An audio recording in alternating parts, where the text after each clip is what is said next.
The first thing you want to be aware of, and we mentioned previously, is it even allowed in the neighborhood by the HOA, by the county, by the city? Are the powers that be allowing a garage conversion to even be a consideration? That's number one. Number two, you're going to have to look at the infrastructure of your house and the bones of your house and the attic space of your house and contemplate where are you going to put the ductwork for this new garage conversion. This can only be counted as an addition or improvement to the house if the area is heated and cooled. If it's not heated or cooled, then you won't get much credit for it from the appraisers. Even if there's ample space for the ductwork, you can't just add ductwork to an existing system and expect it to function correctly. You may have to upgrade the entire system, inside and outside, to handle the extra square footage.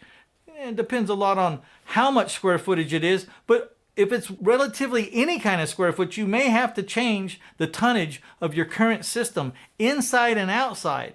And this is another big factor. Now, we could avoid that by not adding extra ductwork, just leaving the old system alone to heat and cool whatever it was before, and then take the garage conversion itself and add a mini split unit just to that area. Mini splits are great. They're very economical. They're very energy efficient, and they're a super viable choice. Not to mention the fact that you don't have to cool or heat that garage conversion area if you're not there. Only turn it on when you need it. One thing's for sure, though. You're going to want to heat and cool this area, or you're not going to be given much credit for it in the new appraisal. And while we're at it, if you're going to make this garage conversion into a bedroom, then you're going to have to add closets, because it can't be considered a bedroom unless it has closets. And I think there's a minimum in everyone's appraisal manual what constitutes a closet. Figure out what that is and make sure you at least have a closet, or they won't even count it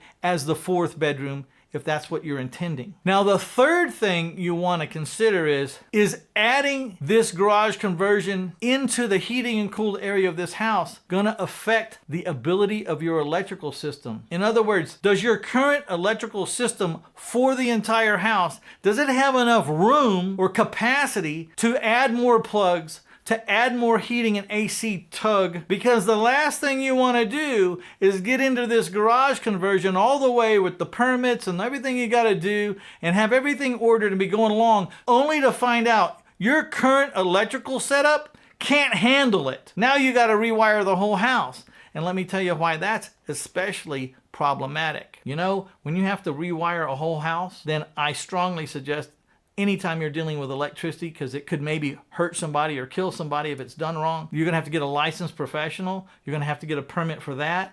And believe me, you're going to be bringing another inspector in to start looking at your house, and they will find any and everything wrong with your house.